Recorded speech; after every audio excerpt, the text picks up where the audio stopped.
All right, welcome back to the Hunt Harvest Health podcast. Again, I am your host, Dr. Hillary Lampers. Today we are on day 4 of our GI health series. And if you are watching this on YouTube, again, thank you so much. Make sure you subscribe to our channel. Maybe hit the little bell for notifications so that you get the notification that we're here and we've launched a new podcast or a new film. Also, if you are listening on any of our podcast platforms like Apple Podcasts or Spotify, if you haven't already, also subscribe there, as well as come over to our YouTube channel and check it out.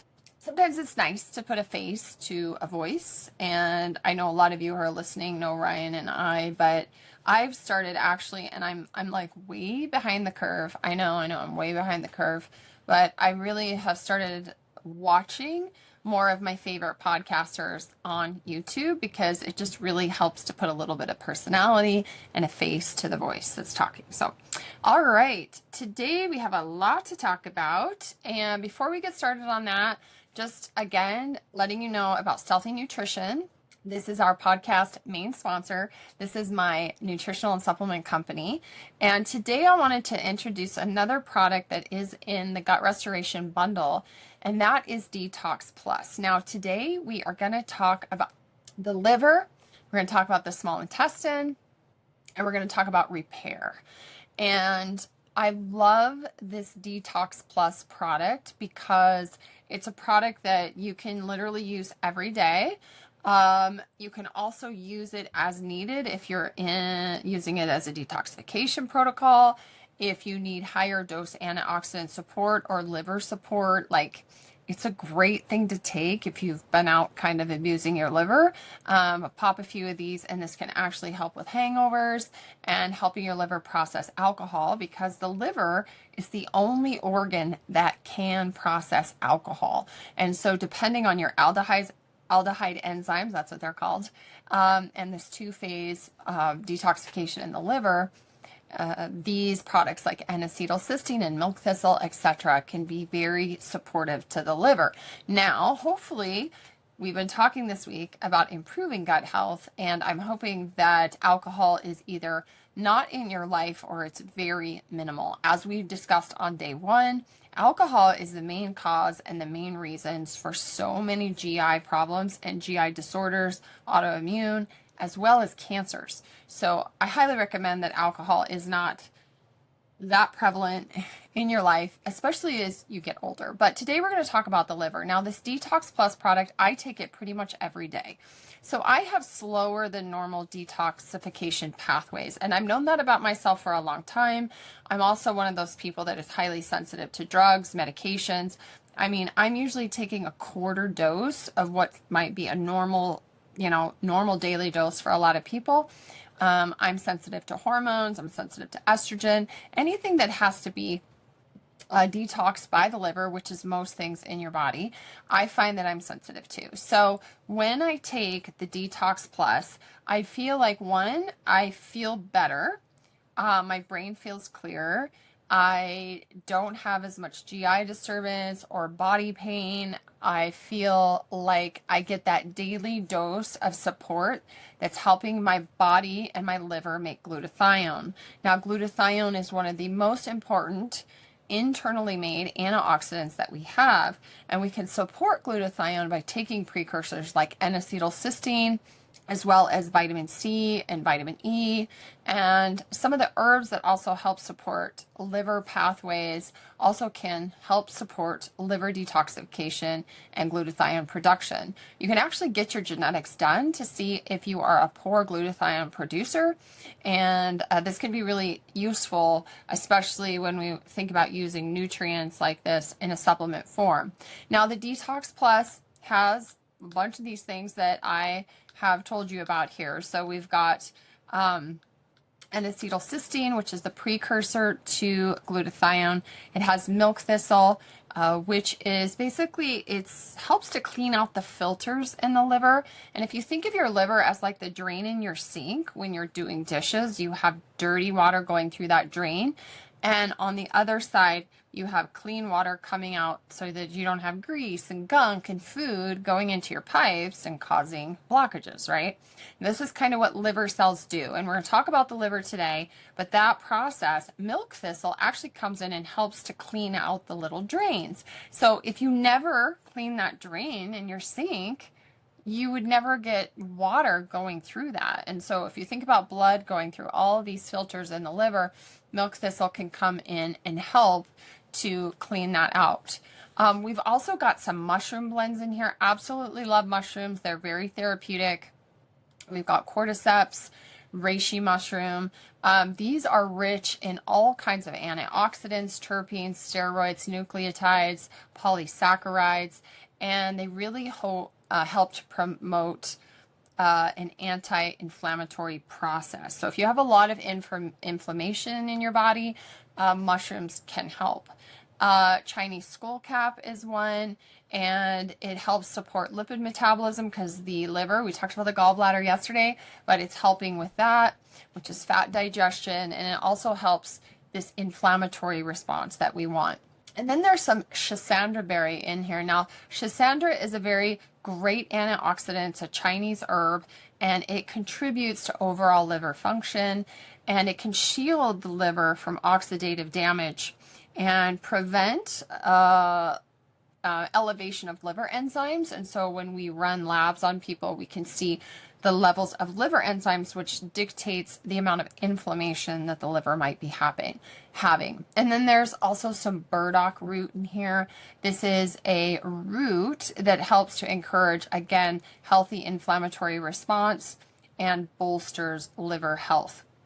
So there is a really nice concentrated formula here with all these things in it to help support your liver health. And like I said, I take it every day, but it's also part of the gut restoration program because as we do this program, we're eliminating foods, we're trying to decrease inflammation, and in truth, as we repair the gut lining, which we're going to talk about today, we want to have liver support so that any gunk, any detoxifying that we're doing, the liver gets support. And I mean, if you think about the liver as one of the most amazing organs ever, what it's doing for you, it's kind of like your heart or your brain. I mean, from the day you're born, it is working to help you detoxify. And like I said in one of the previous podcasts, we are detoxification machines. We are built to detoxify. And so as we talk about the liver, it's a pretty amazing organ. I'm just always like shocked at what it does on a daily basis. So if you want to try the Detox Plus and or the Gut Restoration Program with the bundle, you can go to stealthynutrition.com, use the code STAYHEALTHY for 10% off your first and all orders, and that helps to support us and keep this podcast going. And I absolutely love these products. I trust them. I've developed them, and I hope that you can use them and trust them as well. All right, so today let's get into, we're going to talk about let's talk about the small intestine. So before we talk about repairing the GI lining, I think it's really important for us to understand what is the small intestine doing. Now, if you don't know a whole lot about anatomy, we've already talked about, the gallbladder, we talked about the pancreas. Today we're going to talk about the small intestine and the liver. And in tomorrow's episode, we will be talking about the colon.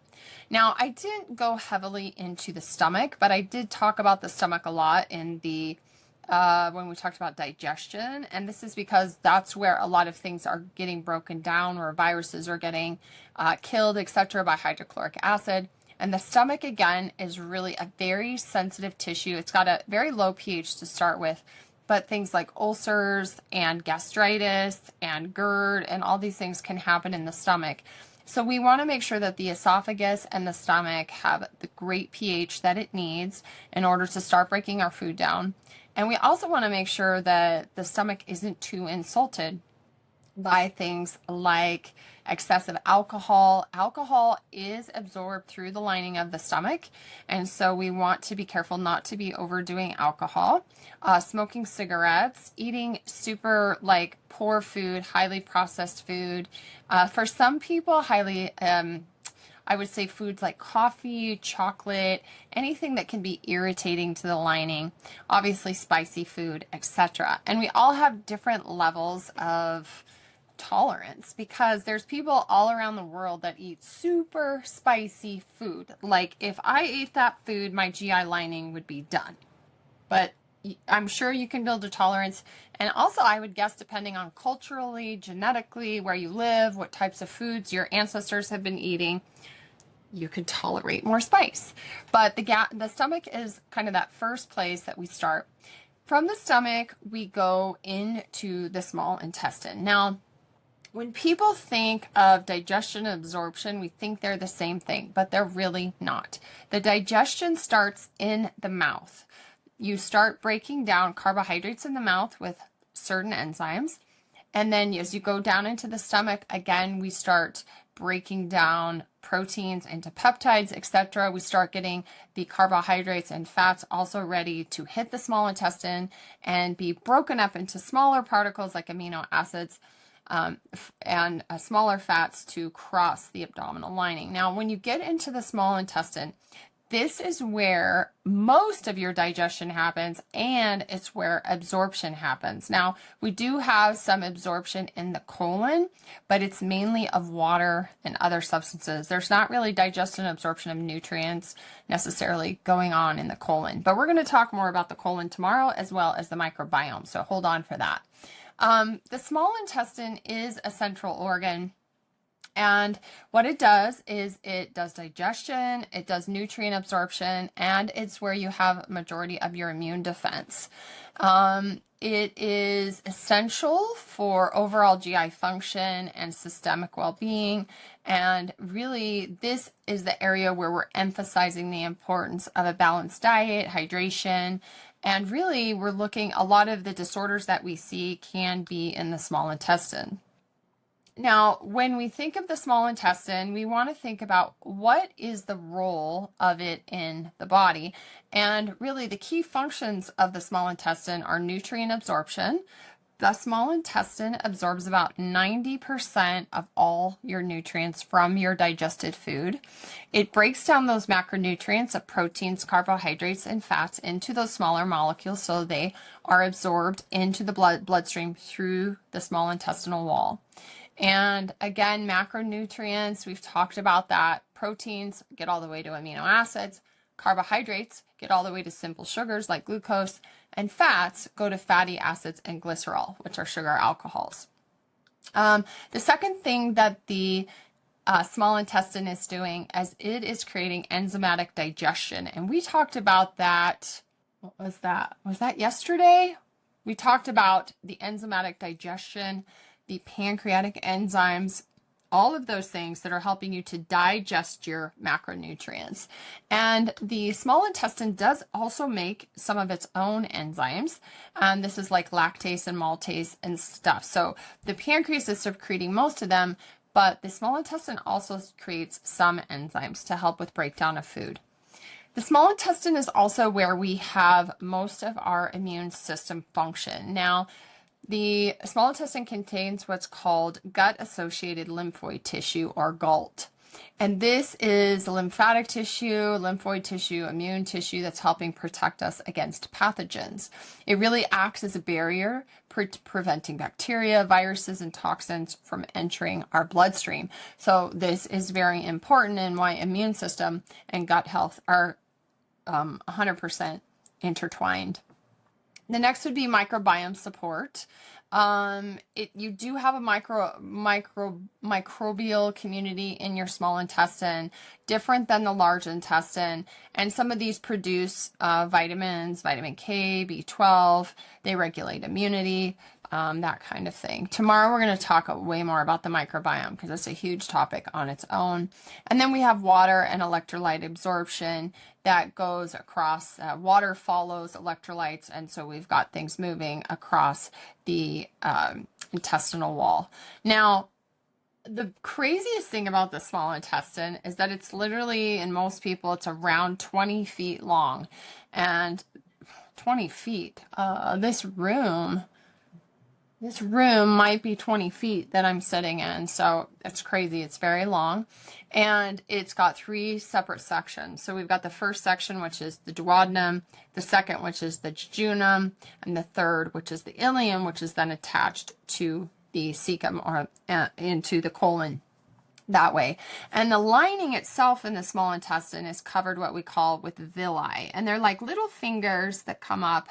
And then there's microvilli, which are like hair, tiny hair-like structures. So you've got all these finger projections, and then you've got these hair-like structures, and they create this large surface area for efficient absorption of your nutrients. And in diseases like celiac disease, we see a destruction of that border, and it can decrease surface area and cause a whole lot of damage to that one layer endothelial lining that the GI tract has. So having this lining is very important for protection. Now, if we go back to the different sections of the small intestine, we have the duodenum in the beginning, and this is the primary site where you're having that enzymatic digestion. The pancreas is putting in its enzymes. You have the gallbladder dumping bile in there, and this is where we have a lot of that enzymatic digestion happening.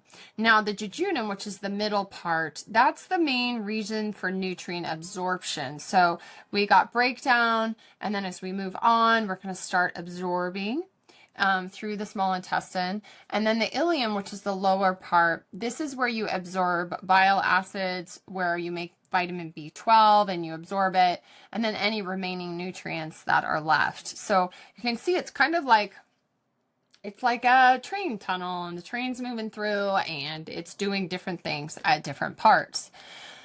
Now, why is the small intestine important for GI health? Well, this is obvious, right? We need it to have efficient digestion and absorption. If you were to lose your entire small intestine, you would not be able to absorb or digest or absorb any of your food. You might be able to do some small digestion in the stomach, but I mean, you wouldn't be able to. It would be severely bad. So you'd have to have some sort of IV nutrition or whatever. And I've actually never heard of anybody that's had their entire intestines removed who survived. And I haven't looked at that, so maybe I should look that up. But people do get parts of their small intestine removed. And so that's not unheard of. However, having your whole intestine removed seems quite dangerous. The other importance is gut barrier integrity. So the healthy lining that we talked about, it prevents that leaky gut. It prevents other toxins and pathogens that are not supposed to be crossing that membrane, that one cellular layer into the bloodstream. And those things can trigger inflammation and autoimmune diseases, which are becoming more and more common. So again, what is our food supply doing to, and our toxic exposures doing to that protective border? It does immune defense, what we've talked about a ton. It helps to start supporting the microbiome, and it does hormone regulation. Now, this is one thing that I haven't brought up at all, but digestion is also a hormonal thing. So there are hunger hormones. There are hormones that then tell you to turn off hunger, that tell you you're full.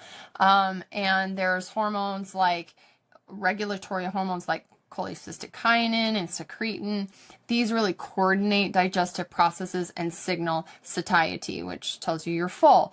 And so hormones and the brain and the signals of food coming in, that hormonal nervous system regulation is also secreting hormones that is controlling digestion and absorption. Now, a big hormone that we've heard a ton of in the media lately is the GLP-1s, like semaglutide, tirzepatide, etc.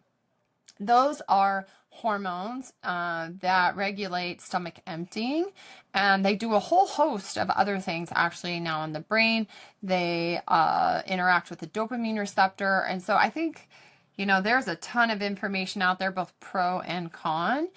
And I will say that I think I should do an entire series on semaglutides and GLP-1s because I actually think they're very important in a lot of different systems. And for some people, they can really be miracle workers. But the complication that people have with those medications is they worry about just like relying on these drugs to like lose weight, which is what a lot of people are using it for. We have to remember these are more diabetic drugs and helping you regulate your hunger and satiety.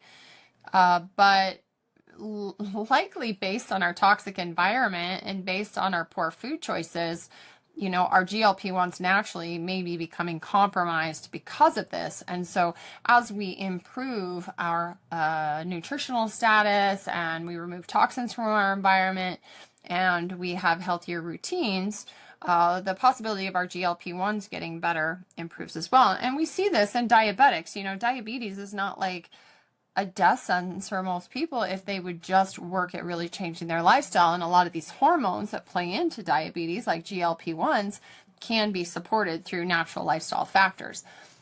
But there's a lot to do usually with those, and most people have a lot of complications. So we started using GLP-1s as a way to enhance this, and I think they can have good benefits. So we'll talk about that at another time.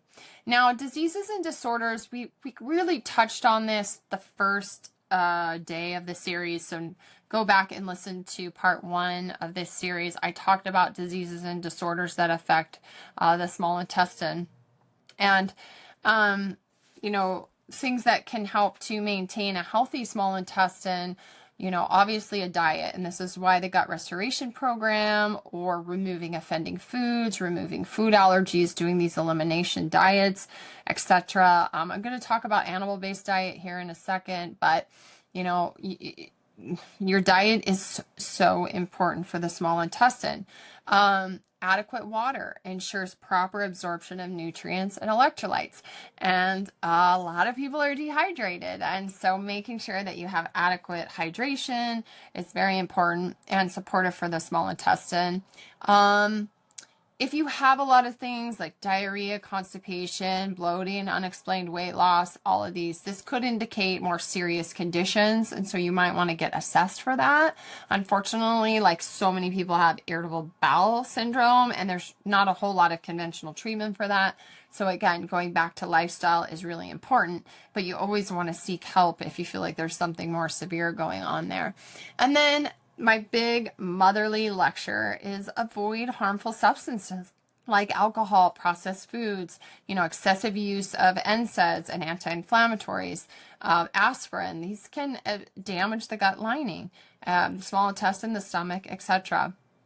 And then supporting your microbiome can also help support the small intestine. Now, before we get into what the repair part of this is, I now want to jump to the liver. And I talked about the liver a smidge in the introduction when I was talking about the Detox Plus, but the liver is an organ that we definitely all take for granted. And I wanted to touch on it because it's really playing a central role in maintaining your overall health in general. It's really a metabolic powerhouse. It supports digestion, detoxification, nutrient storage, and hormone regulation. Without the liver's detoxification capabilities, basically harmful substances would just accumulate in your body, and this would lead to systemic toxicity and disease.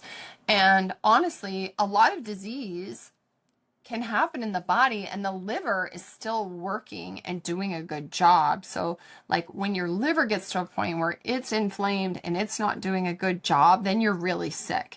And it's not something to scoff at, but the liver can just take a beating and keep on ticking.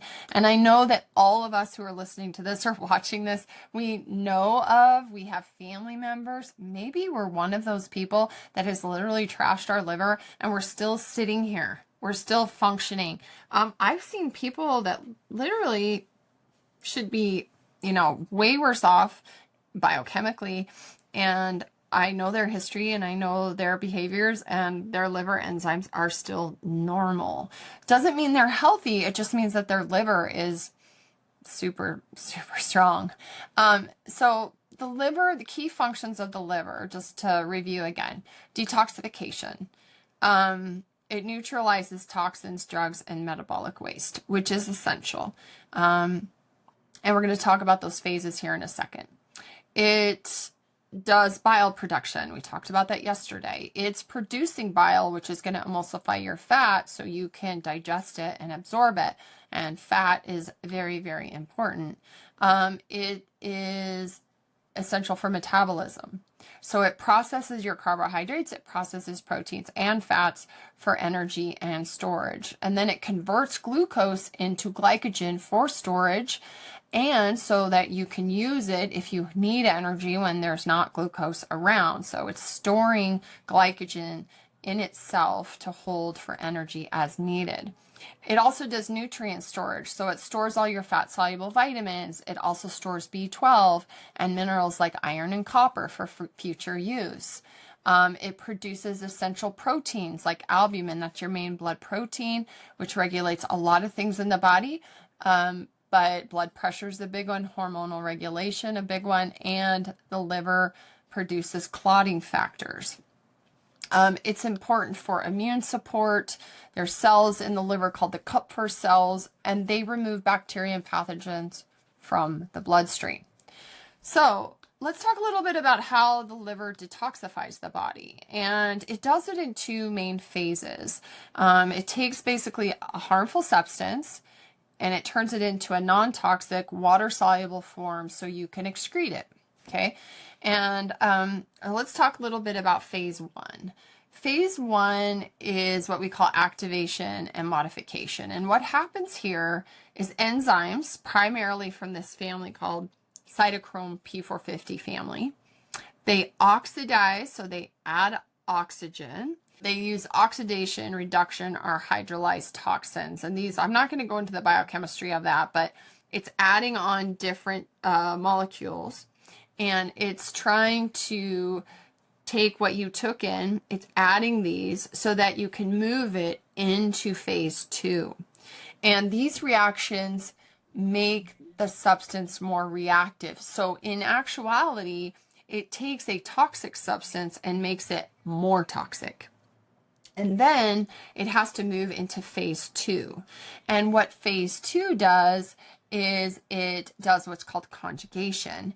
And it takes these reactive intermediates from phase one that are floating around over here, and then it combines it with molecules like glutathione, sulfate molecules, glycine.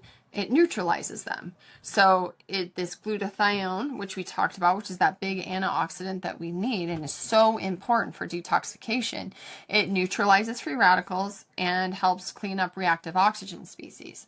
Then sulfation and glucuronidation, they attach sulfate or gluconic acid and to toxins, bind to it for safe excretion.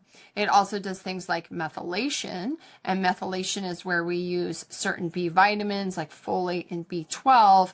It will methylate these things as well to help bind up and move out of the body. A big one I can think of now for methylation is estrogen, norepinephrine and adrenaline, like dopamine metabolites. These all have to be methylated through the COMT gene. And so these processes happen in phase two, and they're very important because what they do is they take that very toxic intermediary in phase one and they turn it in, they add these molecules and turn it into a water soluble product that then you can excrete in the colon or in the kidney.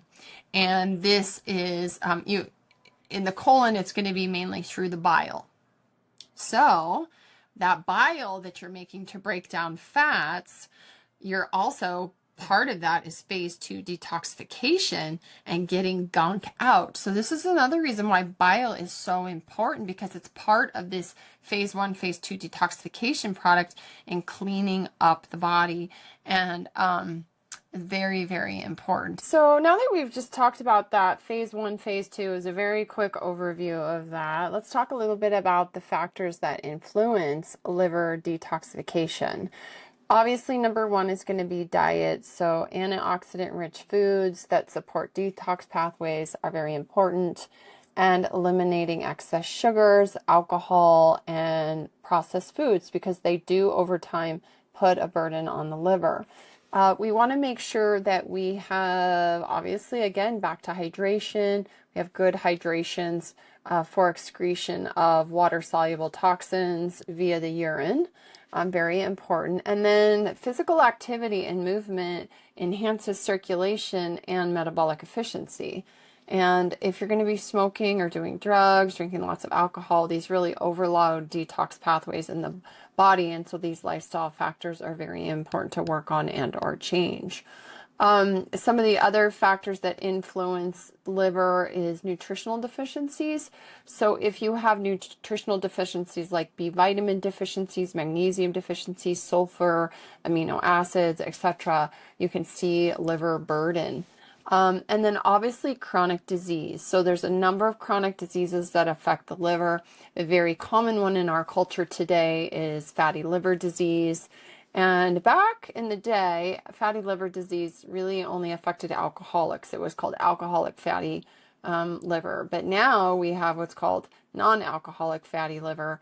And it's very common. We even have it in children today because of the obesity epidemic. Other chronic diseases would be like hepatitis, cirrhosis, which is the end stage of fatty liver and usually related to drug and alcohol and or hepatitis. These can all impair detoxification. So what's really important for liver health is, a well-functioning liver is essential for basically maintaining energy levels by metabolizing nutrients in your body. It's preventing toxin buildup that can lead to fatigue, brain fog, or chronic diseases. It's supporting the immune system by filtering harmful microbes. And the other thing is we haven't even touched on is the production of cholesterol. Cholesterol production happens in the liver, and all of your steroid hormones are processed by the liver. So estrogen, testosterone, progesterone, cortisol, a lot of these hormones you have to have proper liver function for them to be working well. So always want to think of the liver also when it comes to hormones. Now, protecting the liver is very important. So this gets back to the basics. Limiting alcohol. Excessive alcohol really damages liver cells and impairs detoxification pathways immensely. Eat a balanced diet. Again, back to that. Support it with antioxidants like glutathione precursors and vitamin C. I think too, animal-based folks, glutathione and acetylcysteine, all of these are sulfur, and these can be found in things like eggs and certain meat products. And so these are also can be very high in an animal-based diet. This may be also one of the reasons that animal-based diets work really well for some people, because they are providing these antioxidants. And then avoiding toxins as much as you can. But I mean, as I talked about in the first day of this series, we are really surrounded by toxins in our environment, on our food, in our air, pretty much everywhere. And so the liver has a full-time job. It's working full-time. And so these are the things that we want to think about when it comes to improving liver function. One of my favorite things to do for the liver is sauna. Sauna has been shown to do so many things for health. Actually, they found even people that sauna live longer, they have less disease. And this is because you are mimicking increasing the heart rate, you're mimicking cardiovascular activity, you're bringing in those heat shock proteins, you're helping the body to eliminate toxins. And so I love sauna. I bought a sauna last year. If you want a sauna and you want it in your home, you want it made for yourself, you want a kit, whatever, call Symmetry Sauna. They're my guys in Idaho. They'll travel to you.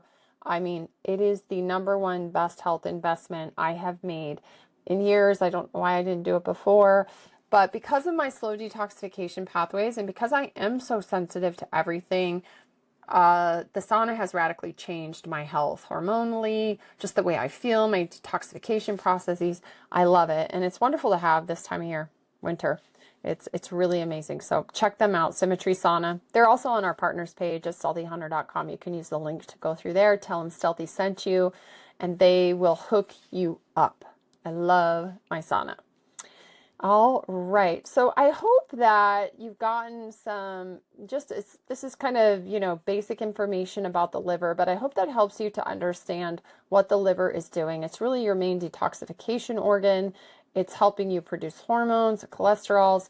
It's helping you with nutrient function. So that bile is helping you with that, emulsifying fats. So it's got a big role, and that's also why I love that Detox Plus, because you can use that daily to help support your liver in this toxic world that we live in. All right, so the fourth stage that we're going to talk about in this gut health program that I've been outlining in this series is the repair phase. Now, I think it was day 2, I talked about a supplement that's also part of the gut restoration program, and that's the GI Restore. And this is where the GI Restore is going to heavily play in because of the repair phase. Now, what the repair phase does is it's really an essential part of healing the gut lining. We talked about that today, and improving overall digestive health, preventing future food sensitivities and systemic inflammation. And so keeping this healthy lining as a strong, united barrier front is protecting your body from harmful substances, but it's also absorbing nutrients efficiently. And then the damage to this lining we hear of as leaky gut, which is kind of the key thing we hear these days, and can lead to inflammation, autoimmune conditions, etc. So when we get to the repair phase, there's some steps that we want to think about doing when we start the repair phase. Now, we have already eliminated allergenic foods at this point. We're into the program, and we are going to start healing our lining. We've removed the offending foods, and now we're going to be incorporating gut healing foods as we eliminate the bad foods. And these can be things like bone broth. Bone broth contains collagen, gelatin, glutamine. These are all very important to promote repair of the intestinal lining. Minerals like calcium and magnesium can support this as well. And then other things, calcium, zinc carnosine, all of these, there's a lot of them in that GI Restore formula. They help to do that. But as far as food goes, bone broth is an excellent food. Some people do okay with fermented foods like sauerkraut, kimchi, yogurt, miso, pickled foods. These are rich in probiotics, and they can help the microbiome, and they also improve digestion and reduce inflammation. And then we do have these foods called prebiotic-rich foods, and these feed the beneficial bacteria and enhancing their growth and activity. And samples of this would be garlic, onions, asparagus, bananas, like more of a green banana, etc. And then inflammatory foods might include curcumin, ginger, fatty fish like salmon, sardines, grass-fed meats, healthy fats like tallow, and a lot of the animal products. And I'm going to talk a little bit on the more animal-based side of this in a second. And these are all helping to decrease gut inflammation and promote healing. So the targeted supplements that we would think about, especially in the product that I was talking about, would be the L-glutamine. And what L-glutamine does is it's an amino acid that's basically like fuel for your enterocytes, which are the intestinal cells, and it's helping to repair those in the gut lining. And then you have probiotics, and those are restoring microbial diversity, and we're going to talk more about that tomorrow. Omega-3 fatty acids are really important, and they help decrease inflammation and support tissue repair. So omega-3 fatty acids can be found in not just wild-caught saltwater fish like salmon. You'll also find them in grass-fed meats like ruminants, deer, elk, bison, moose, etc., and grass-fed beef. So these are also full of omega-3 fatty acids. And zinc is another very important one. Zinc carnosine in particular, it's been shown to repair the gut lining and help with wound healing. You can use the digestive enzymes like we talked about before yesterday, And then vitamin D. Vitamin D is so vital for immune function. I mean, we need vitamin D for so many different things. And it really does help to regulate the gut microbiome as well, which is interesting. And then herbs like slippery elm, marshmallow, aloe vera. These are all the herbal remedies that help to soothe the gut lining and reduce inflammation. Now, when you're using that product, if you're using foods, great. And then if you're using a product like the GI Restore, you want to take it in between meals so that these nutrients and herbs can go in and coat and help to heal the lining without the interaction of food. Now, a big thing with repairing the gut lining is managing stress. And chronic stress negatively affects the gut because it reduces blood flow to the digestive system. It increases gut permeability, and then it disrupts the microbiome. And very, very important, and I think it's a big piece that we don't really focus on enough. We are always looking at like a supplement to take, or, removing food allergens, etc. But so many people are just highly stressed out these days, and we need to be getting people to understand the effects of stress that it's having on their immune system and their gut lining and their digestion and absorption, and even autoimmunity and these kinds of things. So things like, mindful meditate practices where you're eating your food, like we talked about before in a series before, or the podcast before, but sitting down, letting your food digest, trying not to have tons of distractions. I think this is literally the hardest thing for people, not having your phone there all the time, talking to family, talking, prayer, all these things help to digest your food. Maybe meditation, maybe prayer, maybe community, walking. All of these things can help to decrease stress hormones like cortisol, which over time can definitely have a negative impact on your gut health.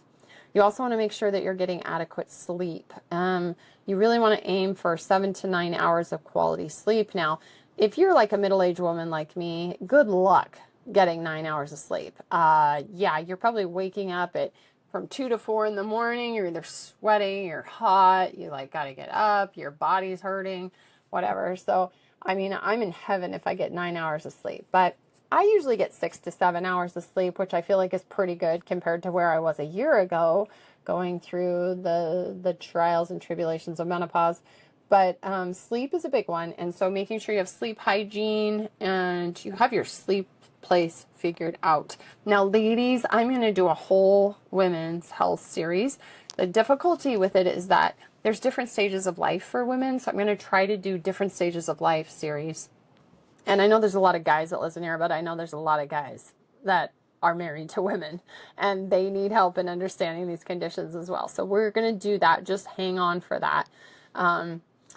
So adequate sleep is very important. Physical exercise is so important because it promotes healthy digestion. It brings blood flow in. It brings the cortisol down. And so it's helping manage stress, and it's also helping your gut.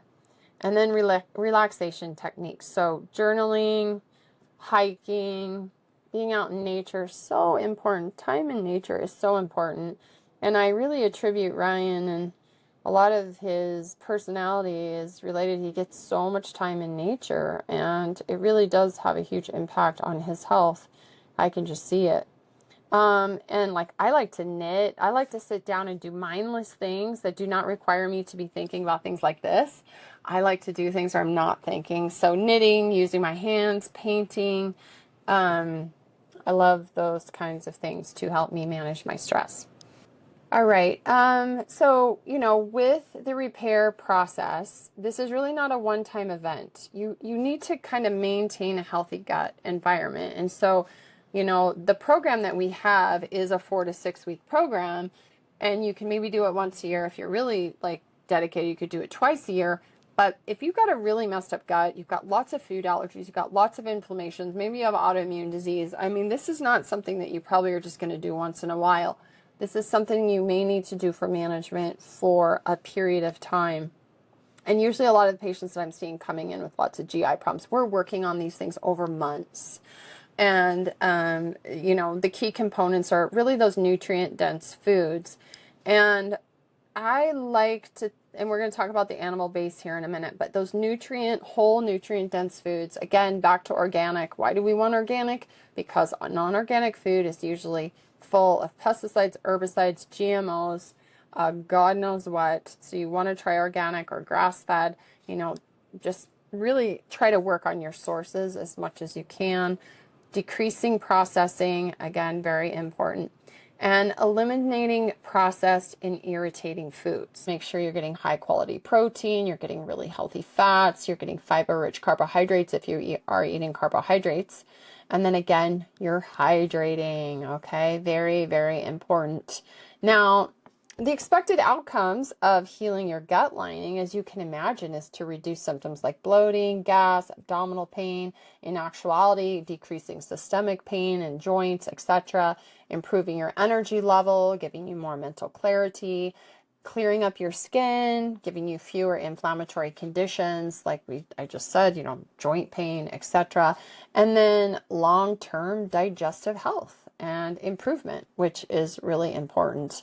And so overall, when it comes to this program that we're doing this repair phase while we've eliminated, and then we are reintroducing digestive enzymes and bile. We're introducing these demulcent herbs and nutrients to heal the gut lining, and we're repairing the system while we're doing the program. Now, tomorrow, we're going to be talking about reintroduction. And what reintroduction is reintroducing the foods that you kicked out of your diet and deciding which foods you want to bring back in.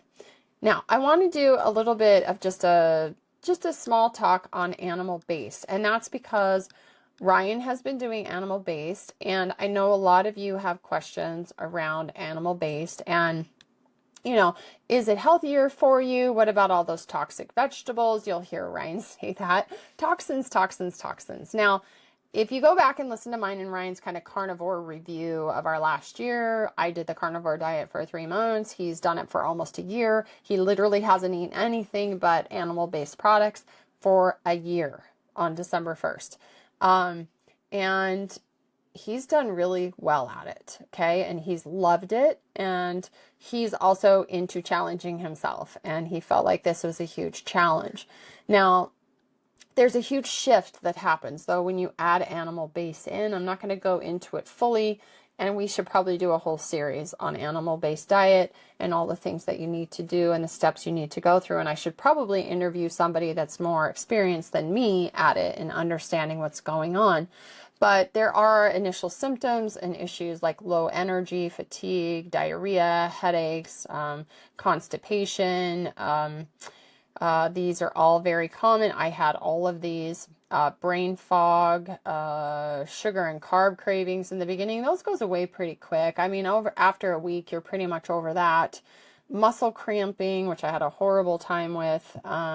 And changes in your sleep patterns, which I've always had problems, maybe mood swings and irritability, weight fluctuations. You might lose some weight initially because you're losing a lot of water, and you're depleting those glycogen stores in the liver, and then you may have some weight gain or bloating depending on your digestive situation. And so I think the important thing about the animal-based diet is that what you're doing is you're introducing you're introducing meat, which really has tons of amino acids and nutrients in it that give you a lot of these antioxidants and precursors to glutathione that we've been talking about today.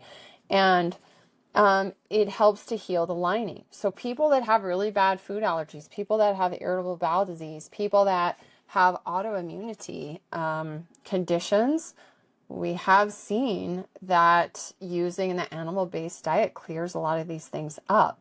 Now, they may not go away right away because there's a huge transition period, but when you're bringing in these very nutrient-dense foods, so you're eating animal products, you may be eating organ meats, you may be eating raw dairy and whole milk, unprocessed raw milk. You may be doing tons of collagen or gelatin, eggs, and oils like tallow initially when you start. And these things are all actually very healing. And we have been fed sort of a lie about these foods. Now, I think a lot of the foods that in the past that would be correlated to things like colon cancer and stuff we talked about, really smoked meats, really charred, heavily barbecued meats, meats that are more like nitrate meats. Nitrates are bad, all these kinds of things, salamis and all these processed meats. You don't want to eat a ton of those because the byproducts that they create in the GI tract can cause conditions like cancer and inflammation. But if you're eating ruminants like elk and all cow, and they're more grass-fed, not heavily grain-fed, and some people, they say it doesn't even matter. Like, you're just eating these foods because, ruminants have 4 stomachs and they break down grass into really essential nutrients and they put it into their muscle meat, which we can't do that. We have 1 stomach and it's hard for us to do that. So muscle meat from these animals is really nutrient rich and it's full of all the things that we need for our muscles, our bones, our hair, our skin, our eyes. It's really amazing a replication of tissues. And so if you think of the GI lining, just think of it like this. It's basically exactly like your skin on the outside of your body, except your skin has keratin on it because if you walk outside and there's sun and there's wind and there's dirt and all that, you need a protective barrier. So we have keratin on the outside.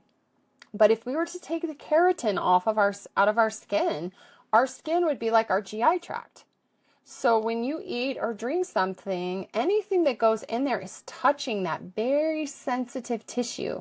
And you have, remember, that protective border, and then you have one layer, especially in the small intestine, that's not very thick. And if you damage that, there's a big problem. So when you're eating these animal-rich, nutrient-dense foods, what you're actually doing is you're helping to heal the inside of that lining, and you're getting that collagen, you're getting the glutamine, you're getting a lot of amino acids that are essential for rebuilding tissue. And also you're getting the precursors for glutathione and antioxidant production. And the reason that carnivores can live is that they also convert a percent of it to carbohydrates. So they are getting that, but they become ketone producers and they're burning ketone bodies, which are way more efficient than glycogen and glucose. And so all of us are used to burning glucose, and those who get into ketosis are burning ketone bodies. So it's a different pathway in the macronutrient breakdown, burning ketone bodies. It's harder to get in for some people, and some people do better with some carbs. That was me. However, these foods are very nutrient dense, and if you have tons of gut inflammation and food allergies and problems with it, it's something worth trying because I've seen amazing results in patients who just do that diet and support themselves that way. So carnivore, the foods are obviously stricter, not as much choice. You have to get creative, but honestly, you can see really good results in repairing the gut lining when it comes to the animal-based diets. All right, I think we've talked enough today about repair, the liver, the small intestines. I hope it's helped you, give you some context about what's happening in the gut. Tomorrow we're going to talk about the colon, the microbiome, and we're going to talk about the reintroduction phase of any elimination diet. Again, you can go to stealthyhunter.com. You can look for the gut restoration bundle and or the gut restoration program. Download that and use that as needed. Now, January 1st is coming up. If you make, I do this at the beginning of every year. So join me, do the gut restoration program, but you can also do it without the supplements. And I love to promote that. You can just do it with nutrient dense food. So if you want to go carnivore and this is your time to do it, repair that lining. You don't have to use the supplements, but they are a great support, especially when you're starting something like this. All right, I am off. It's been a long day. I appreciate you being here, and we will talk to you tomorrow. Because I am a doctor, and I'm probably not your doctor, this is just a disclaimer. So anything here at Stealthy Hunter, Hunt Harvest Health, or Stealthy Nutrition is not used to prescribe, treat, or diagnose, and any of this information that you take from this podcast, from our website, or any other source related to Stealthy Hunter is for informational purposes only, and you use at your own risk.